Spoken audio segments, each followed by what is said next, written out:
تو آج میں ایک اہم عنوان پر روشنی ڈالنے کی کوشش کروں گا، قرض دار ہو جائے تو کیا۔ تو اب عموماً ہوتا ہے کہ آدمی قرض دار بھی ہو تو قرض کی ادائیگی کے لیے کیا کرے، ٹھیک ہے۔ تو اس بات کو یاد رکھیے، یہ بھی جو نکات میں رکھوں گا یہ فرائض کے اہتمام اور سنت کے مطابق کرنے کے بعد ہے۔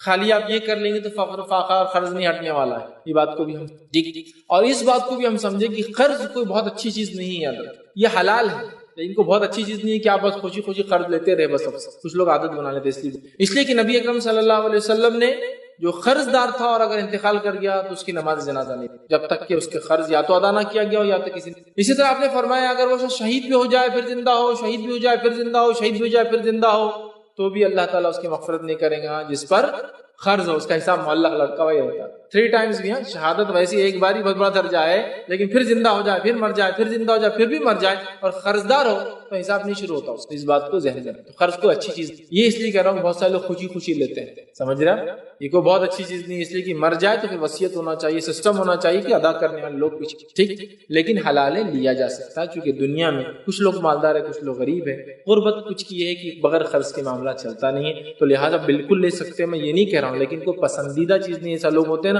سب کچھ ہونے کے بعد بھی لے لو نا قرض ادا کر دیں گے، ایکسٹرا کاموں کے لیے لے رہے، اپنے جس کو کہیں گے لگژری کے لیے لے رہے، ضرورت کے لیے لگژری، ایک اچھی زندگی کے لیے لے رہے ہیں جبکہ بنیادی زندگی کے لیے لینا چاہیے، اس لیے کہ مر جاؤں تو بڑا مسئلہ ہے نا اس کے اندر، یہ نہیں سمجھتے ہم تو بہرحال۔ آئیے اب اگر میرے پہ قرض ہو تو میں کیا کروں۔ علی بن ابی طالب رضی اللہ عنہ سے جو ہے ایک روایت ہے اور یہ روایت جامع ترمذی میں ہے۔ روایت اس طرح سے مروی ہے کہ ایک مکاتب غلام نے ان کے پاس آیا اور عرض کیا، ایک غلام جس نے مکاتب بولے تو وہ غلام تھا جس نے اپنے مالک سے ایک کانٹریکٹ بنا لیا کہ اگر میں آپ کو اتنے میری کیا قیمت لگاتے ہو آپ، تو مالک بولتا ہے سمجھ تیری قیمت ہے 50 دینار، تو کہتا تھا اگر 50 دینار میں ہی لا کے دے دوں آپ کو کما کے الگ سے تو آپ مجھے آزاد کر دو گے؟ تو مالک کہتا ہاں، تو اس کا کانٹریکٹ لکھ لیا تھا۔ مکاتب غلام مطلب جس کا کانٹریکٹ لکھ لیا گیا۔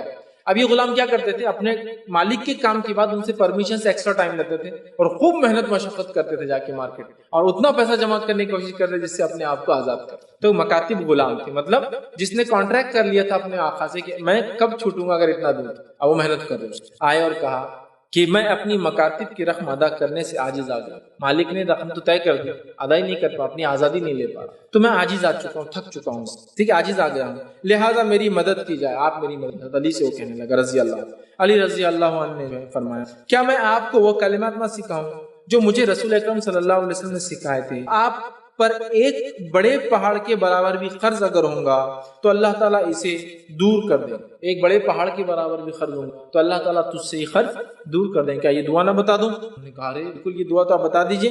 پھر جو ہے علی رضی اللہ عنہ نے دعا پڑھ کے بتایا اور کہا اللہم اکفینی بحلالک ان حرامک واغننی بفضلک عمن سواک، یہ دعا سکھائے جس کا ترجمہ ہے اے اللہ اپنے حلال رزق سے میری تمام ضرورتیں پوری کر دیجیے اور مجھے حرام سے بچا لیجیے اور اپنے فضل سے مجھے اپنی ذات کے سوا ہر ایک سے بے نیاز کر دی، بس اللہ میں تیرا محتاج رہوں اور دنیا میں کسی کا نہ رہو، مجھے بے نیاز دیجیے۔ تو اگر ایک پہاڑ کے وزن کے برابر بھی قرض ہوگا نا آپ پر تو اتار دیں گا۔ وہ غلام خوشی چلے مطلب آئے تھے مدد مانگ، لیکن آپ سمجھ کوشش وہ کر رہے تھے، ہاں پھر میں کہہ رہا ہوں کوشش وہ کر رہے تھے اور دعا ساتھ میں آئی ہے، میں اس لیے کہہ رہا ہوں کہ بس دعا میں لگ جائیں گے اور کوششیں چھوڑ دیں گے ہم لوگ۔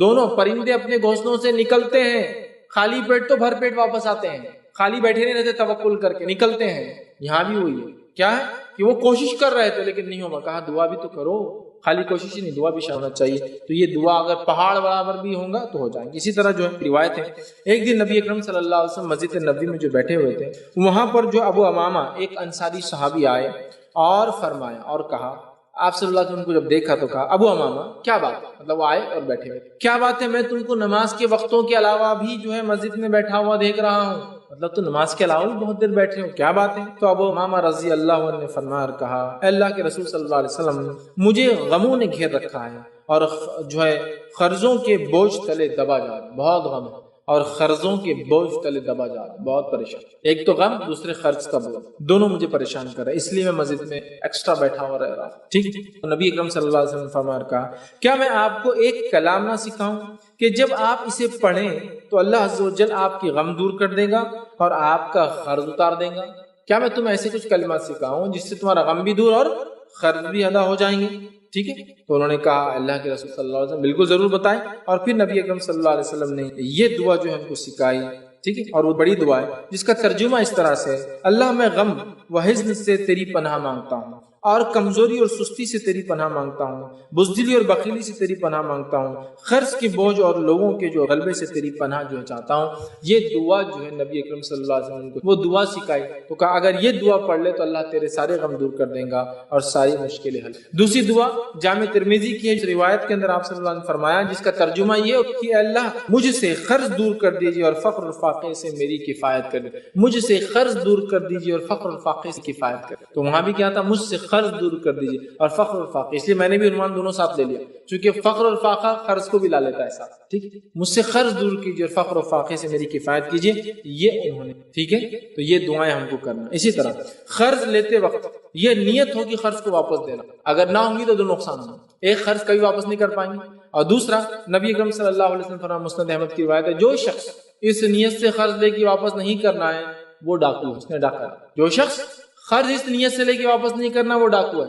تو ایک یہ نقصان ہوا کہ آپ ڈاکوؤں میں شامل ہو گئے، دوسرا نقصان کیا ہوتا ہے، کبھی آپ قرض واپس نہیں دے پائیں گے، معلوم، اس لیے کہ آپ نے حدیث سے فرمایا کہ اللہ نے اس شخص کا ذمہ لے لیا ہے، اس شخص کا ذمہ، اور تین لوگوں کے تعلق سے کہا، اس کا ذمہ لے لیا ہے مالی مدد کا، جو کیا کر رہا ہو، اس میں فرمایا ہے وہ غلام جو اپنی آزادی کے، تو اللہ ذمہ لے لیتا ہے اس کی مدد کرنے کا کہ اس کا میں مسئلہ حل کر دوں گا، اور یہ مکاتب اگر غلام ہے تو اس کو آزادی کا۔ دوسرا فرمایا جو اپنے قرض لوٹانے کے لیے کوشش کرتا ہے، اللہ نے اس کی مدد کا ذمہ، قرض لوٹانے کی کوشش کرنے والے کی مدد کا ذمہ اللہ نے لے لیا ہے۔ قرض دینے کی کیا فضائل ہے، نہ لوٹانے کا کیا انجام ہوگا، یہ میرا عنوان نہیں، یہ دیکھنا ہے تو میرا ایک پورا تفصیلی عنوان ہے قرض دینے کے فضائل اور نہ لوٹانے کا، لیکن آج ہم جو بات کر رہے ہیں صرف قرض سے متعلق بات کر، کیسا اس کا بوجھ سے ہم نے، دینے والے کی کیا فضائل ہوں گے، لینے والا کیا کرے، میں وہ سب چیزوں میں نہیں جاتا۔ تو اگر لیتے وقت یہ نیت ہوگی نہ لوٹانے کی تو آپ نے ڈاکہ ڈالا اس کے پاس، اور اگر آپ نے یہ نیت سے لی کہ مجھے لوٹانا ہے تو انشاءاللہ العزیز اللہ نے ذمہ لے لیا کہ آپ کی مدد کرے۔ تو جو شخص قرض لیتے ہیں اور یہ اس سے لوٹانا ہے، اللہ تعالیٰ کا ذمہ ہو جاتا ہے کہ اللہ تعالیٰ اس شخص کی جو ہے مدد کرتا ہے۔ اسی طرح جو کسی وجہ سے اگر آپ نہ لوٹا پائیں تو اس شخص کو ضرور ملے اور بتائے کہ آپ نہیں لوٹا۔ ہمارے پاس کیا ہوتا ہے، جب قرض لیا آپ نہیں لوٹا سکتے، تاریخ 10 تاریخ دی گئی، لوٹا نہیں، اب 10 کو نہیں دیا، فون بند، اس کے نمبر کو کیا لسٹ میں ڈال دیتے ہیں، بلیک لسٹ میں ڈال دیتے ہیں، اب اس کا فون اٹھانا ہی نہیں، دینا ہی یار اپنے کو، لیکن کیا ہے وہ اب بول نہیں سکتے۔ تو جب آپ کسی سے قرض لیں اور نہ دے پائے تو کیا کریں، سب سے معلوم، اس تاریخ سے پہلے ہی اس کو کال کریں یا اس کے بعد پہنچ اور اس سے معذرت، میں کیا کرنا ہے کر لو، اب سامنے میں سمجھ رہے ہیں، معذرت چاہے۔ آپ اگر بھاگیں گے تو کئی نقصان اٹھائیں گے۔ پہلا، یہ شخص جو مالدار ہے اس لیے تو قرض دیا، یہ آپ کی شخصیت کو بدنام کر دیں گے، اور یہ فطری چیز ہے، بولیں گے اس کو مت دو، میرے لے کے آج تک بھاگ رہا ہوں، فون بھی نہیں اٹھا۔ دیکھیے آپ جس نے آپ سے قرض لیا، آپ اس کے بارے میں کیا کمپلین کرتے ہیں، دوسرے یہ بولتے ہو برا آدمی فلاں، آپ کیا بولتے ہیں، یار جو بھی ہے وہ لے کے فون کیوں نہیں اٹھاتا، بات کر کے تو بولنا، بولتے بھی نہیں۔ اگر آپ نے بولے کہ میں فلاں تاریخ 10 کو نہیں دے پا، ٹھیک، تو آپ 9 کو جائیے، میرے بھائی میں نے وعدہ کیا تھا کل تو سوں گا، ہو سکتا ہے تم نے کچھ ٹائم ٹیبل بنا لیا ہو، کچھ میں نہیں دے پا، بہت مجھے اور محلت۔ دینے والے کو کیا اجر ہے، ہر روز اتنا پیسہ صدقہ کرنے کا اجر ملے گا دینے والے۔ ابھی میرا اس کی فضائل بتانا مقصد نہیں ہے، لیکن لینے والا کیا کرے تاکہ اگلی بار خرچی ملے، ضرورت پڑنے پر بتائے میں نہیں دے پاؤں گا، فون اٹھائے اس کا، بلکہ خود کرے، یہ نہیں کہ وہ فون کر کے بولے 10 تاریخ کو میرا پیسہ کہاں ہے، اس سے پیسہ لے کے اس کو کال کروا رہے ہوں، اگلی بار کون آپ کو پیسہ دے گا؟ آپ کال کیجیے کہ میرے بھائی میں نہیں لوٹا پایا، میں ایک ہفتے کی، ایک دن کی، ایک مہینے کی اور مہلت چاہتا ہوں۔ یہ زیادہ اچھا ہوگا کہ اس کی 2 باتیں منہ پہ سن لے اور اس کے بعد آپ اطمینان سے باقی دن گزاریں، ورنہ آپ کو ہر بار دیکھنا پڑے گا، انہیں دیکھ رہا تو نہیں، آپ ظاہر سی بات ہے کہیں سے بھی آ جائیں گا، دوسرے نمبر سے کال کریں گا، وہ راستے میں پکڑیں گا آپ کو، گھر میں صبح کے بیٹھ جائیں گا، اور اگر پروفیشنل دینے والا ہے تو ہاتھ پیر توڑیں گا آپ کسی، اگر اس کو پتا ہے وصولی کیسی کی جاتی ہے اپنے پیسے کی تو ہاتھ پیر توڑ کے لے لیں۔ سب چیزوں سے آپ بچ جاتے ہیں جب آپ جا کے کلیئرلی جو اسلامک پوائنٹ آف ویو سے آ کے پہلے بول دیں کہ میں نہیں دیتا، ٹھیک ہے۔ اسی طرح جو ہے خواہ جو ہے قرض نہ لے، یاد رکھیں صرف ضرورت پڑنے پر ہی قرض لیں۔ بہت سارے لوگوں کو دیکھا گیا اپنے شوق کو پورا کرنے قرض لیتے ہیں اور پھر قرض کے بوجھ تلے دبے ہوتے ہیں، اس لیے قرض لینا جیسا میں نے کہا کوئی بہت پسندیدہ عمل نہیں ہے، ٹھیک ہے۔ اسی طرح جو ہے قرض جتنا لوٹا سکتے اتنا ہی لیں۔ اب ہمارے پاس جو ہوگی خرچوں کا لمٹ ہی نہیں، لمٹ لیس خرچے ہمارے۔ اب اکثر ہم لوگ کیوں قرض دار ہوتے ہیں معلوم آپ کو، کوئی شرعی وجوہات سے نہیں ہوتے۔ ایسا آپ نے کوئی آدمی دیکھا جو بولے یار مسجد کا کام کر رہا تھا، لے لیا قرض، بہت مشکل ہوئی لوٹانے میں، دینی درسگاہ چلا رہا ہوں یار بچوں کے لیے، بہت مشکل ہو رہی، قرض لے لیا، اس کے بوجھ تلے نہیں ملیں گے۔ کیسے لوگ ملیں گے، یار قرض لے کے بہت پریشان، کہے کے لیے لیا تھا، بچی کی شادی کے لیے، بچی کی شادی کے لیے آپ نے قرض کیا، نہیں وہ یہ تھا اور رسم وسم بھی تو ضروری تھے نا، فلاں کرنا تھا، اچھا بہت قرض دارے دبا ہوا، ارے تم کیوں قرض دارے دبے ہو، ولیمے کے لیے لے لیا میں نے، لوگوں کو بھی تو بتانا تھا نا، خاندان کا کھائے ہوئے، اپنے دنیا کا کھائے ہوئے سب کو دینا تھا نا دعوت، 10 لاکھ کا کر لی ولیمہ، پھر نہیں دے پا رہے واپس، ولیمے کی بوجھ تلے دبے ہیں۔ کوئی لوگ قرض تلے کیوں دبے ہوئے، مہینوں کی بدعتیں آ رہی تو اس کے لیے قرض لیے بنو، یہ بدعت میں یہ کرنا ہے، وہ بدعت میں وہ کرنا ہے، وہ بدعت میں وہ کرنا ہے، قرض لے لے کے کیا جا رہا ہے، قرض لے لے کے ایسے کام کیے جا رہے ہیں جو شرعی بھی نہیں ہے، غیر اللہ کی زیارتیں کی جا رہی ہے، غیر اللہ کے نام پہ چڑھاوے قرض لے کے ہو رہے ہیں۔ ایسا قرض کبھی نظر آیا کہ کوئی کہے کہ میں نے اس آدمی کو بہت ایماندار ہے، یہ مجبور ہو گیا، اس کا قرض لیا اپنے ذمہ اور ادا کرنے کے، میں نے فلاں مسجد تعمیر کر دی، فلاں ادارے کو وعدہ کر دیا، اب میں پریشان ہوں، میں چلا رہا ہوں، کچھ نہیں ملے۔ ہمارے قرض بھی ایسے جو بلا ضرورت ہے، تو اللہ تعالیٰ بھی کیا کرتا ہے، ہماری حالت ایسی کرتا ہے کہ پورا نہیں دے پاتا، غیر شرعی چیزوں کے لیے کر رہے ہیں نا، بیمار ہے کوئی تو مجبور ہے، سمجھ میں آ رہا ہے، لیکن حالت یہ ہے کہ بیماری لانے کے لیے قرض لیا جا رہا ہے، جس کو میں کہوں گا اتنا قرض لے رہے کہ ٹینشن لے کے بیمار پڑ جا رہا ہے، خاموخواہ شادی بیاہ یہ وہ گاڑی لینے کے لیے قرض لے رہا ہے۔ ارے بیوقوف انسان، گاڑی کیوں نہ رکشے سے چل جاؤ، گاڑی لے کے قرض، مطلب جس چیز میں سواری کرنا وہ بھی قرض۔ جو ہم اکثر قرض اپنی لگژریس لائف کے لیے لے رہے ہیں، یہ سب سے بڑا مسئلہ ہے ہمارا، اس لیے میں نے کہا خاموخواہ قرض نہ لے۔ آج ہم اکثر لوگ قرض کیوں لے رہے؟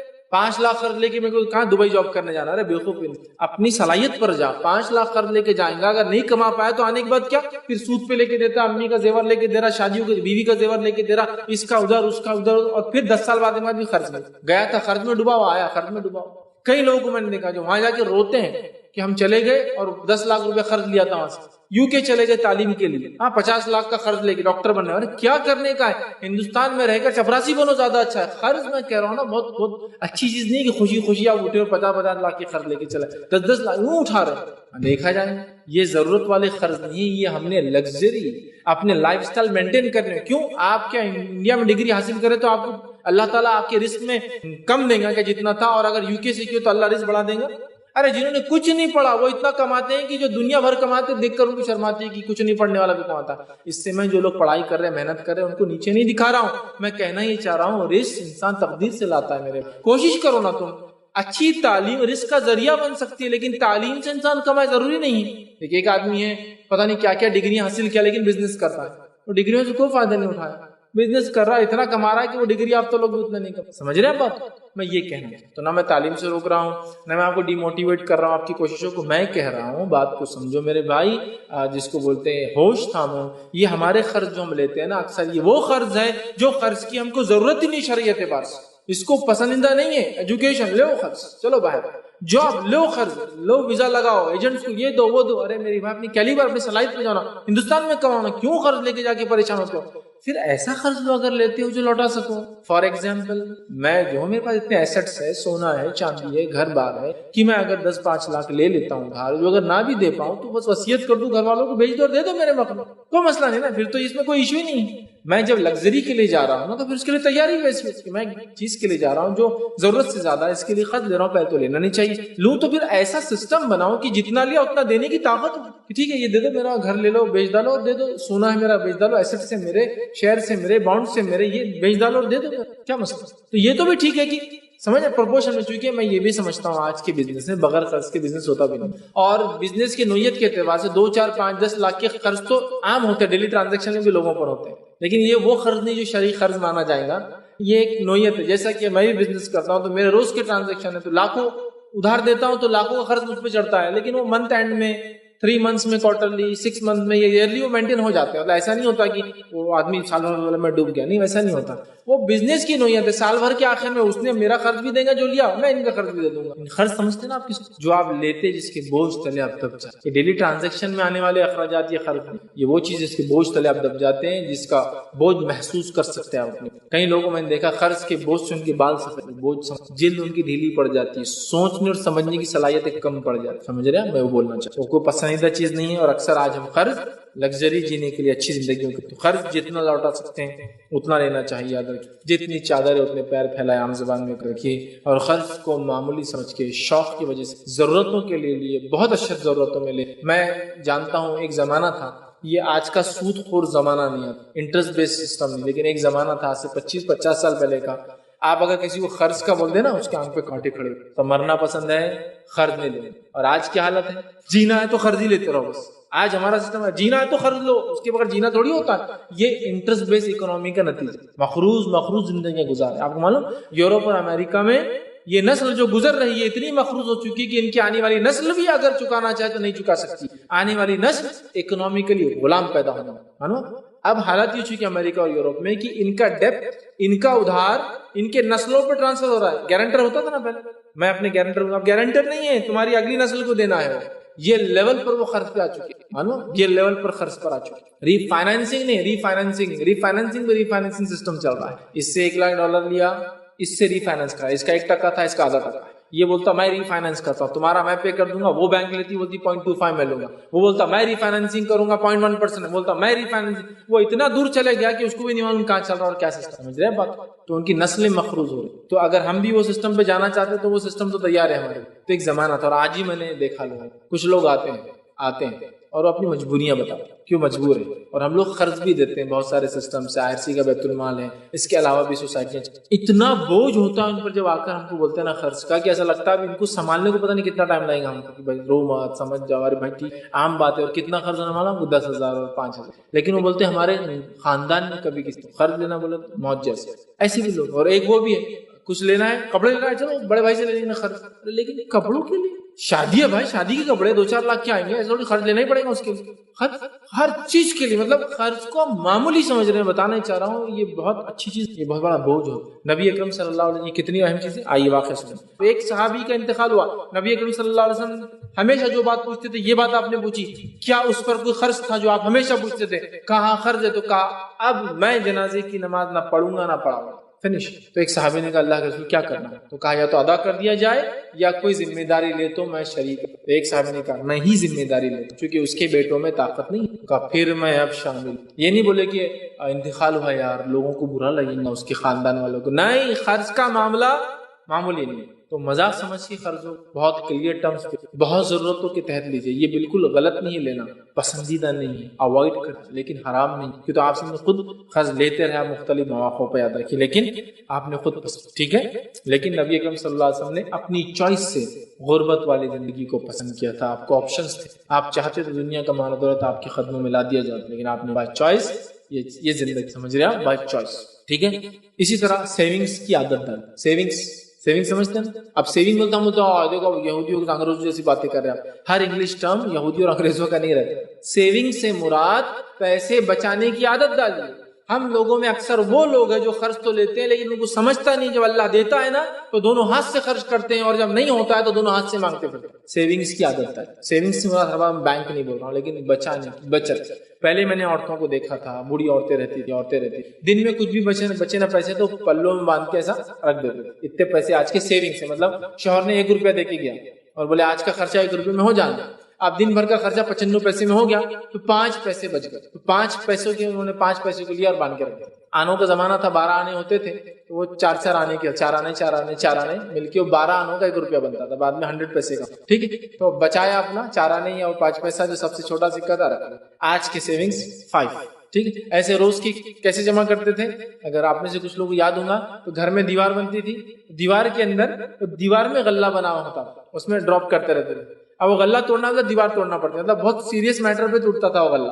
پھر توڑنے کا پھر بناتے تھے، پھر اس میں ڈراپ ان ہوتا تھا. یا پھر مٹی کے غلے ہوتے تھے جو آپ کبھی کبھار کہیں دکھ جاتے ہیں. بچے لاتے بھی تو ایک ہی دن بھر لیتے ہیں ہمارے، ماشاءاللہ اللہ نے ایسے بنا دیا ہے. ہمارے بچے اگر غلہ لاتے بھی تو ایک ہی دن بھر جاتا. ابا ڈالو، دوسری بار مطلب وہ ٹول ٹیکس کے اور ڈالو، اور کسی اور ڈالو، امی ڈالو، اور سکے تو ہونا ہی نہیں، نوٹیں ڈالو پوری اس کے اندر، دادا نانا پورے محلے سے ایک ہی دن بھر دے رہے تھے. لیکن وہ زمانہ تھا میں غلے لوگ لا کے رکھتے تھے. اچھا غلے بھی ملتے تھے تو وہ غلوں کے بارے میں پوچھا جاتا تھا کتنے روپے غلہ ہے، تو وہ بولتا تھا 25 روپے آئیں گے، مطلب اتنے پیسے جمع ہوں گے 25 روپے تک ہو سکتے ہیں. مطلب غلے میں جو سکے ہیں نا اتنا ہیوی، چھوٹا بڑا بڑا بڑا اتنے بڑے میں رہتے ہیں. اس میں 200 روپے تک آئیں گے کیونکہ سکے بہت چھوٹے اور ہیوی ہوتے تھے. مطلب 5 پیسہ 10 پیسہ 20 پیسہ 25 پیسہ 50 پیسہ روپیہ تک ہوتا تھا نا.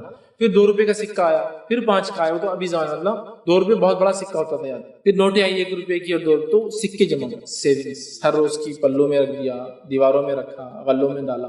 پھر یہ ضرورت پڑنے پر سیونگز ہوتی ہے. اور یہ بڑی اہم چیز. کفایت شاعری کرنا کنجوسی نہیں ہے. کنجوسی اور کفایت شاعری میں ایک بہت تھوڑا سا فرق ہے. اس فرق کو سمجھنا پڑتا ہے زمین زمانہ حالات کے اعتبار سے. سمجھے ویسا ڈیفائنڈ نہیں کہ یہ کنجوسی یہ کفایت شاعری، وہ ایک بہت باریک لائن ہے جس کو آپ سمجھ سکتے ہیں. جیسے کہ ایک آدمی کاڑی جلائے اور کاڑی سے چولہا جلا لے، ٹھیک ہے، اور اسی کاڑی سے دوسرا چولہا جلا لے.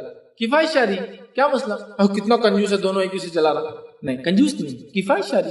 جلا لیا یہ بھی جلا لیا. ہاں کنجوسی یہ شامل ہو سکتا ہے شہروں کے ماحول کے اندر کہ ایک آدمی کاڑی جلائے، چولہا جلا کے جلی ہوئی کاڑی پھر اٹھا کے رکھے بجھا کے، پھر اگلی بار یہ چولہا جلانے کے بعد اس سے بجھی ہوئی کاڑی ادھر رکھ کے پھر بجھی ہوئی سے بازو والا جلائے. یہ کنجوسی ہو سکتا ہے شہروں میں کہ ایک کاڑی سے آپ چولہا جلا کے پھر اس کو رکھ رہے کاڑی کو، پھر اگلی بار اچھی کاڑی سے چولہا جلا لیا، اگلا چولہا جلانا ہے تو یہ پرانی بچی ہوئی کاڑی کو ڈالے. رسک ہے، ہاتھ جل سکتا ہے آپ کا جب آپ چولہے کے نیچے، برتن لگ سکتا ہے، اننیسیسری. یہ کنجوسی میں ہو سکتا ہے، لیکن کسی علاقے میں یہ بھی کفایت شادی میں آ سکتا ہے. بس ایک موٹا ایگزامپل، چونکہ یہ ڈیفائن نہیں کر سکتے کنجوسی کیا ہے اور کفایت شادی، بہت تھوڑا سا ڈفرنس ہوتا ہے، وہ آپ زمین زمانہ حالت سے سمجھ. تو کفایت شادی، سیونگز، پلے، ڈبے، بینک اکاؤنٹس ہوتے ہیں آج کل آپ لوگوں کے پاس، کچھ بھی سسٹم ہو سکتا ہے. کفایت شادی سیونگز کیجیے.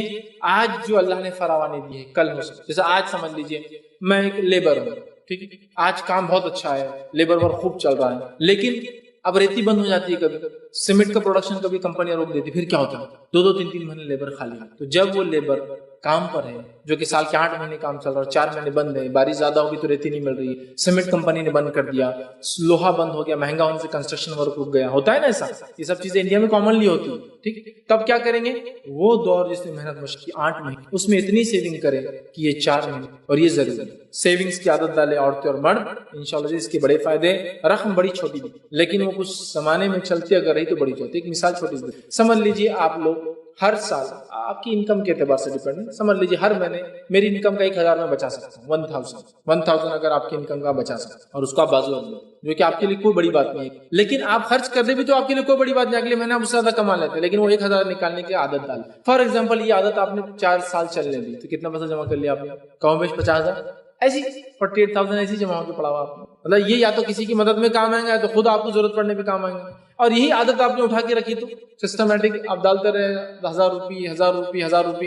ایک خالی ایک مثال دے رہا ہوں، اور آپ نے آپ کی بچے کی پیدائش سے کام شروع کیا اور ڈالتے رہے. دیکھیے یہ توکل کے خلاف نہیں ہے. آپ بولیں گے ابھی تو توکل کی بات ہو رہی ہے، ابھی سیونگز کی بات ہو رہی ہے. توکل کے خلاف نہیں ہے چیزوں کو سیو کر کے رکھنا. منافی نہیں ہے کہ اگر آپ جنگ میں جا رہے ہیں تو جنگ سے پہلے تیاری کرنا، اور ہارنے کی بھی اور جیتنے کی بھی، یہ منافی نہیں ہے توکل کے. اس لیے کہ نبی اکرم صلی اللہ علیہ وسلم نے خود اپنے زندگی میں کئی جنگوں کے پلانز بنائے جس میں ریٹریٹ پلان بھی تھے کہ اگر ایسا ہوتا ہے تو ہم ادھر سے نکلیں. تو یہ منافی نہیں ہے توکل کہ پہلے سے پلان کریں کہ ایگزٹ کیسا کریں گے، ایگزٹ کر کے پھر آنا ہے واپس، بھاگنا نہیں ہے، لیکن پلان اس طرح سے ایگزٹ، سمجھ رہے ہیں؟ یہ منافی نہیں ہے. تو کوئی ابھی تو آپ توکل کا پڑھے تھے، ابھی سیونگ کا پڑھے نہیں. یہ میں کفایت شادی کی بات کر رہا ہوں. اس کے فوائد بھائی جمع کرتے رہے، کچھ سالوں میں 10 سال میں چلیے بچے کو نہیں کام آئیں گے، اللہ آپ کے حالات اچھے سے اچھے بنائے، لیکن کسی اور کی مدد کر سکتے ہیں اس پیسے سے، اپنے لیے کچھ نیا کام آ سکتا ہے. یہ 10 سال میں کتنے ہو جائیں گے یہ پیسہ؟ آپ سمجھیے بڑی رقمیں ہوتی ہے، چھوٹی چھوٹی سیونگز بہت بڑی بن جاتی ہیں. سیونگز کی عادت ڈالیے. اسی طرح جو ہے جب آپ سفر کو جائے اور اگر آپ مقروض ہو تو وصیت کر کے جائے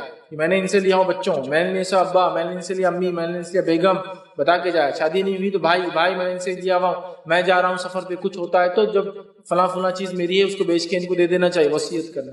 جب قرض ہو آپ پر اور آپ سفر پہ جائے کرے تو آپ کو وصیت کر کے جانا چاہیے کہ میرا یہ اگر ہو جائے تو میرا یہ کر دینا چاہیے. یا آپ بیمار ہو جائے، لگے کہ بیماری بڑھ رہی ہے، تب بھی وصیت کر دیا آپ کی میں نے یہ لیا ہوں قرض، بلکہ عادت ڈال لیا آپ قرض لکھ لیا کیجئے، لین دین میں لے دے تو لکھ لیا کیجئے تاکہ کچھ بھی ہو جائے تو پیپر باقی ہوتے ہیں. اور وہ اسی طرح جو ہے قرض کو اچھے انداز سے لوٹائے. نبی اکرم صلی اللہ علیہ وسلم نے فرمایا تم میں سب سے بہتر وہ ہے جو لوٹانے میں سب سے اچھے، تم میں سب سے اچھے وہ جو لوٹانے میں سب سے اچھے. سمجھ رہے ہیں بات کو؟ تو اب اچھے سے لوٹائے، سب سے بہترین انداز سے لوٹائے. ہمارے پاس کچھ لوگ قرض لیتے اور لوٹاتے وقت بولتے ہیں احسان تھوڑی کرے تھے، ہاتھوں مانگے تھے اور تم نے دیے تھے. لو بولتا ہے کیسا عجیب آدمی. سب سے اچھے انداز سے لوٹائے. نبی اکرم صلی اللہ علیہ وسلم ایک مرتبہ ایک صحابی سے ایک اونٹ لیا، ٹھیک ہے، اور اس کے بدلے میں جب ریٹرن کیا تو اس سے بہتر اونٹ دیا. تو انہوں نے کہا میرا تو اتنا اچھا نہیں تھا. تو کہا تم میں سب سے اچھے وہ ہے جو لوٹانے میں سب سے اچھے ہو، اور میں لوٹانے میں تم میں سب سے اچھا ہوں. لیکن اس کو کوئی ہرگز سود لینے کا نیا طریقہ نہ بنائے کہ اللہ کے رسول نے ہلکا اونٹ لیا تھا، ریٹرن بھاری کیا تو اب تم میرے سے 1 لاکھ لو اور 1.5 لاکھ واپس دینا اچھا اس سے. نہیں، وہاں کوئی ٹرمز پہلے طے نہیں ہوئے تھے، اور اس صحابی کی حالت اللہ کے رسول کو پتا تھا کیا ہے، تو آپ نے ڈبل کام کر دیا. قرض بھی ریٹرن، ہیلپ کی ہیلپ. معلوم آپ اللہ کے رسول کی عادت تھی. ایک مرتبہ نبی اکرم صلی اللہ علیہ وسلم ایک صحابی کے ساتھ بیٹھے تھے اور آپ کسی کو نیچے نہیں دکھانا چاہتے قرض کے بوجھ تلے. صحابی کے ساتھ اونٹ پر تھے. آپ نے کہا اللہ کے رسول سنا کیا ہوا، نکاح وغیرہ ہو گیا کیا، شادی وغیرہ، چونکہ نوجوانوں کی مسائل ہوتے ہیں. اللہ کے رسول کہاں سے کروں شادی، پیسہ ہی نہیں. کہا ٹھیک ہے غربت ہے. تو کہا ٹھیک ہے کچھ ہے بیچنے کرنے کو تاکہ تمہاری غربت ہو جائے، پیسہ ہے. تو کہا یہ اونٹ ہے. کہا کتنے میں دوں؟ کہا کہ